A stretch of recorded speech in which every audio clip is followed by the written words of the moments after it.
Aloha everyone, hope you are all doing amazing this week. I'm here at MasterPrac. We're actually running our event here in Tampa. The students are in there right now doing their breakthrough sessions. That's Valen right over there. She's one of our lead trainers.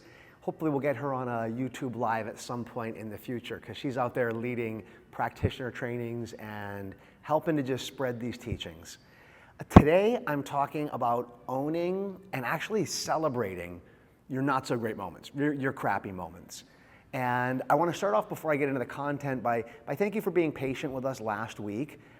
Didn't have any tech issues. We just live event, doing a live training, and during the training, things got a little bit behind from a scheduling perspective.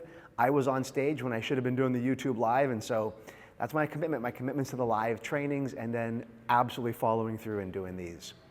So let's talk about the neuroscience behind our experiences. Let's talk about the things that happen in our lives. So what happens is we have an interpretation of events that occur outside of us. Any type of event. You can talk about COVID, you can talk about happy events like going to your kid's birthday party. And what we do is we begin to train our neural pathways. We actually begin to train our brain, kind of like a muscle, to strengthen the neural pathways that we use the most. So in essence, if you're living in a state of negativity and you're not beginning to shift how you approach the negativity, you're actually training your brain to strengthen the neural pathways and the aspects of your brain that maintain crappy moments. So for example, if something negative happens and you go into a mindset of here I go again, or things are always bad, or even worse than that, where you point a finger outside and you say, it's not me, it's that person over there.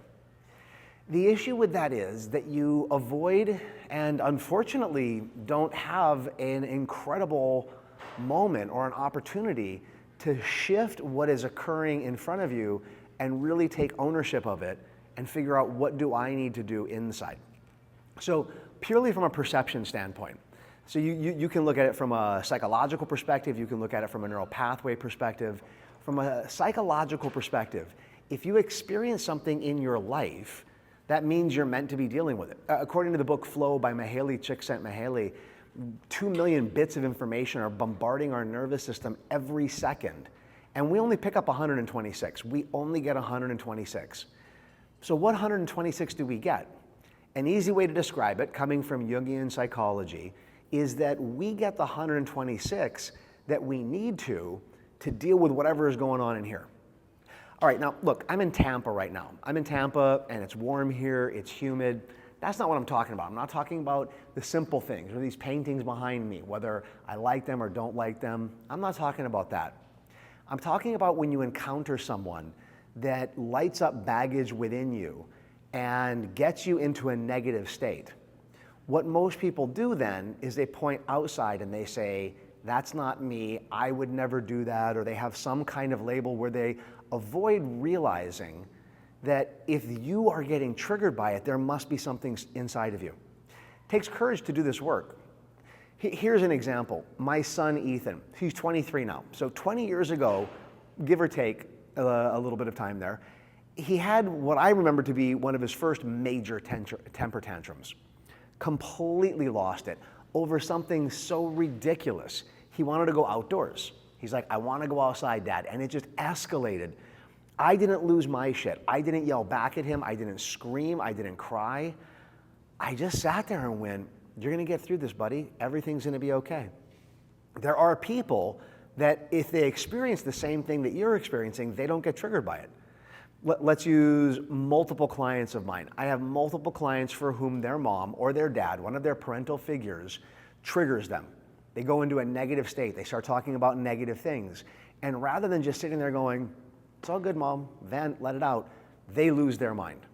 And what I tell each of the clients is the first thing you have to do is you got to recognize that because you're having a negative reaction to it, that there must be something for you to deal with inside. Now, if you've spent a good portion of your life complaining or being in the negative, kind of like a muscle group, your muscle group for being in the negative is really strong, very strong. The muscle group of you sitting there and going, I want to deal with this, I want to celebrate, it's not as strong. So there's a time component to this. Change happens in an instant from an energetic, from a mental, emotional perspective. And the physical body sometimes takes time to build up strength, just like building up a muscle. Now, luckily, neural pathways in the brain, and because of brain neuroplasticity, those move pretty quickly, and you gotta be willing to do the work. You need to be willing to do the work, and the first thing you do is you take a look at what's going on outside and you go, if I'm getting triggered by this, no, maybe you don't want this in the future, and if you're getting triggered by it right now, you gotta look within and go, what tool or technique do I need to use in order to, first of all, get into a space of where it's in a positive? Is it a reframe? Is it you acknowledging that, okay, this must be me, it's a reflection of me? What is it that you gotta do first? Then that gets you into a space where you're able to go, now what do I need to do to resolve the baggage within me that's causing me to react the way that I've been reacting? See, once you get rid of the baggage, then you're able to truly begin to see the positive. You're able to see the positive in situations, you're able to reframe it, you're actually able to hold space for other people more easily and effortlessly. And so what I want you to do over the next week is I want you to begin to notice, 1, what are the things that trigger you? 2, how do you initially react? Do you initially react in more of a blamer mode, or do you initially react in more of a celebration mode that you're seeing something that is going to allow you to elevate and work on you? And then what I want you to do is take a look at what tools do you have, or what tools can you get in touch with to then help alleviate the baggage that's in you that's causing you to respond in a way that you'd rather not be responding to. And then if we have time next week, I think we should be able to jump into boundaries and talk about, okay, now if you've dealt with the baggage inside of you and you have an issue that's going on outside, how do you now shift a boundary so that you're able to get a different response from your external world? Okay? Hope this was a helpful tip, and look forward to seeing you all next week. Aloha, ahui ho.